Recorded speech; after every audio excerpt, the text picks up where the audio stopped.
Good afternoon students. ఈరోజు most important video అమ్మ ఇది. 10th క్లాస్ పిల్లలకి ఇంగ్లీష్ టెక్స్ట్ బుక్ లో ఉన్న అన్ని లెసన్స్ కి నేను ఆ టెక్స్ట్ బుక్ లో వర్డ్ కి ప్రతి వర్డ్ కి తెలుగు అంటే మోస్ట్ ఇంపార్టెంట్ వర్డ్స్ అంటే ఈ వర్డ్స్ ఇప్పుడు నేను చెప్పిన వర్డ్స్ మీకు వస్తే మీకు టెక్స్ట్ బుక్ వర్డ్స్ అని మీకు వస్తుందంటే మోస్ట్ ఇంపార్టెంట్ వర్డ్స్ అని గ్యాదర్ చేశాను. సో ఆ వర్డ్ కి నేను ఇప్పుడు తెలుగు మీనింగ్ చెప్తాను. ఇవన్నీ మీకు మీ యొక్క టెక్స్ట్ బుక్ లో ఉంటాయి. స్టార్టింగ్ నుంచి ఒక ఆర్డర్ లోనే ఉంటాయి. ఓకేనమ్మా, మస్ట్ అండ్ షుడ్ మీరు ఒక స్క్రీన్ షాట్ పెట్టి రాసుకోండి. లాస్ట్ లో పీడిఎఫ్ కూడా పెడతాను నేను దీన్ని. అండ్ ఒకసారి వినండి అమ్మా. సో క్లియర్, ఎస్పెషల్లీ టీచర్స్ కూడా ఇది బాగా యూస్ఫుల్ అవుతుంది. ఒకసారి వినండి అమ్మా. Okay, 10th class lesson textbook నుంచి words. First a letter to God lesson లో అందరూ టెక్స్ట్ బుక్ లో వర్డ్స్. ఫస్ట్ డెలికేట్లీ, దాన్ని తెలుగులో సున్నితంగా అంటారు. రైండ్ అంటే వ్యర్థమైనది, నాశనం చేయడం. పెసోస్ అంటే అది ఒక మెక్సికో కరెన్సీ. ఒక మెక్సికో మనకి 4.37 ఇండియన్ రూపీతో సమానం. అప్రోప్రియేట్ అంటే తగినది, అంటే కరెక్ట్ గా ఉండడం. ఓకే, అక్నాలెడ్జ్మెంట్ అంటే గుర్తింపు, కృతజ్ఞత, దాన్ని అక్నాలెడ్జ్మెంట్ అని అంటారు. కౌంటర్ ఫాయిల్ అంటే పార్ట్ ఆఫ్ చెక్ రూపంలో ఒక పార్ట్ అని. మ్యాగజిన్ అంటే పత్రిక అంటారు. సబ్స్క్రిప్షన్ రెండు రాసిన ఒకటి మీరు నేర్చుకుంటే సరిపోద్ది. ఓకేనమ్మా.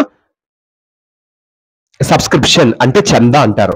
డౌన్ పోర్ అంటే కుండపోత వర్షం అని అంటారు. నార్త్ ఈస్ట్ అంటే ఈశాన్య ప్రాంతాన్ని నార్త్ ఈస్ట్ అంటారు. సప్పర్ అంటే భోజనాన్ని సప్పర్ అని అంటారు. ఎక్స్క్లెయిమ్డ్ అంటే ఆశ్చర్యంతో సడన్ ఫీలింగ్స్ వస్తాయి కదా, దాన్ని ఎక్స్క్లెయిమ్డ్ అంటారు.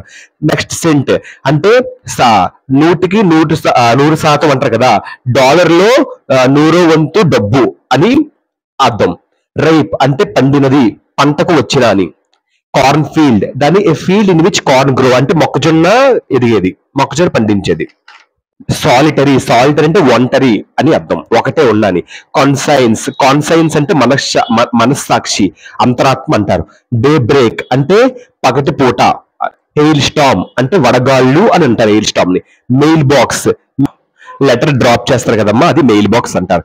అమేబుల్ అంటే ప్రీతి పాత్రమైన, సరసమైన అంటారు, అంటే ప్లెజెంట్ గా అంటారు కదా అది. నెక్స్ట్ ఫెలో అంటే తోటి, సహచరుడు అంటారు. ట్యాపింగ్ నొక్కడం. నెక్స్ట్ కరస్పాండెన్స్ అంటే ఏంటి, క్లోజ్ సిమిలారిటీ అని అంటారు. ఈ తెలుగు మీన్ పక్కన పెట్టండి, కొంచెం ఇది చూడండి. క్లోజ్ సిమిలారిటీ కరస్పాండెన్స్ అని అంటారు.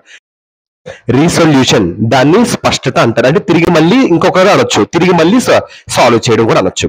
కంటెంట్మెంట్ అంటే సంతృప్తి. డీడ్ అంటే దస్తావేజు, కార్యం, మంచి పనులు చేసే ఒక కార్యాన్ని కూడా డీడ్ అంటారు. దస్తావేజు అని కూడా అనొచ్చు. స్లైటెస్ట్ అంటే స్వల్పంగా, చాలా తక్కువగా. డెనైడ్ అంటే ఖండించడం, వద్దని చెప్పడం. నెక్స్ట్ వ్రింక్లింగ్ అంటే ముడతలు. లిక్విడ్ అంటే నవ్వారని వస్తుంది, మళ్ళీ పాస్ ది టంగ్ ఓవర్ అంటే నాకడం కూడా అవుతుంది. రెండు మీనింగ్స్ వస్తాయి. అఫిక్స్డ్ అంటే అతికించడం. బంచ్ ఆఫ్ క్రూక్స్ అంటే a group of people who are dishonest and corrupt. మనుషులు ఒక గుంపు, డిస్ఆనెస్ట్ అంటే నమ్మక ద్రోహం చేసే వాళ్ళు, లంచం తీసుకునే వాళ్ళు, వాళ్ళని ఒక గ్రూప్ ని బంచ్ ఆఫ్ క్రూక్స్ అని అంటారు. ఇదమ్మా. హోప్ యూ అండర్స్టాండ్ ది ఈ letter to God vocabulary from your text book. Clear? ఇలా అన్ని లెసన్స్ కి పెడతాను. ప్లీజ్ సబ్స్క్రైబ్ మై ఛానల్, మీకు నోటిఫికేషన్ ద్వారా వస్తుంది. Thank you, bye.